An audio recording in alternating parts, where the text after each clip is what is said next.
Hi everybody, John Popovich along with Greg Shoemaker from TriStateFootball.com giving you a look again at what's coming up this weekend. And I'll tell you what, this is a good slate this week. And let's start, and somebody called me from Summit Country Day last week. They're unbeaten, 4-0, North College Hill, and they said this is going to be a good one this week. Well, this is a chance, John, for Summit Country Day to prove that they're in the upper echelon of the Miami Valley Conference. Beating North College Hill this week, and then they have CHCA next week, will go a long way toward doing that. This is a good team, Summit Country Day. They play very good defense. One of the most incredible stats I've seen so far this year. They've created 12 turnovers and scored touchdowns on 6 of those. So big things ahead for them. What I really like about them, like I said, they're up front on defense. They're very good. North College Hill's had their trouble running the football, but last week Tevin Brown had 329 yards against New Miami. Very good week. However, we'll see how they do against a team that puts pressure on them up front. For years, we'd go over and shoot in the Colerain area and would say, how about that other team that's in the Northwest School District? And somebody would say, what other team? Well, it's Northwest. Northwest has a football team that's raising some eyebrows this year, and they are 4-0 as well. First time in school history they've ever been 4-0. Everybody's excited over there. Corey Roberson, their quarterback, he's does a little bit of everything. He's got 990 total yards of offense and accounted for 13 touchdowns already on the season. They've got 8 guys in 4 games that have at least 2 touchdowns on the season. So they're going to score some points. Now Wilmington, their opponent, has won 7 games the last 3 years in a row. So the one thing they also have done too is they're playing in a league with Turpin and Kings, which makes that even more formidable when you look. Sure, that's impressive. Very impressive. So it's going to be all they can handle. Last week Edgewood handled Wilmington pretty decently, but again, Wilmington runs the football, but can they stop that big, powerful Northwest offense? Well, we were over at Colerain, and we saw them pretty much take care of Princeton last week.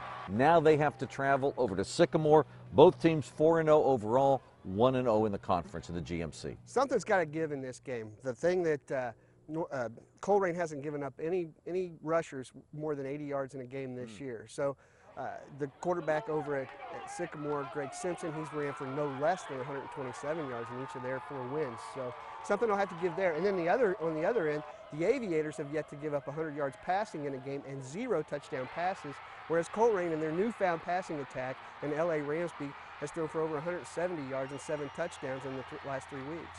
Yeah, Simpson's only a junior, but this is at least his second-year quarterbacking, so he at least has seen Colerain to kind of understand that whole thing in the past. Well, he played a little bit of running back behind Kyle Sess last year. So, yeah, this is his first year. Now, with him in the lineup, that team is 12-4 overall. Wow. Moeller goes to St. X, so we're in the GCL, and both of them, I mean, they were both in Louisville last week, and it just keeps coming at them, they're playing tough teams every week. How about St. X? Three straight weeks playing a top 25 nationally ranked team, and they play Moeller this week. This is a desperate game for wins as far as St. X is concerned. I look for them to come out very hungry.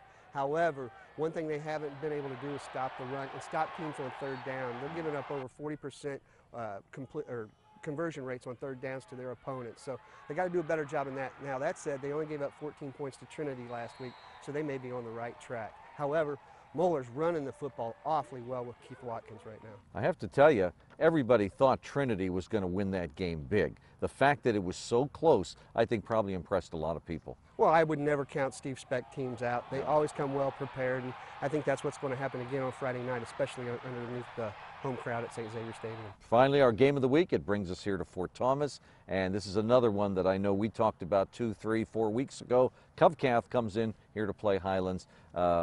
Yeah, both of them have been very good. Again, another game where something has to give. Covcath has played 4 teams out of Kentucky and only given up 6 total points. They've got 3 shutouts this year.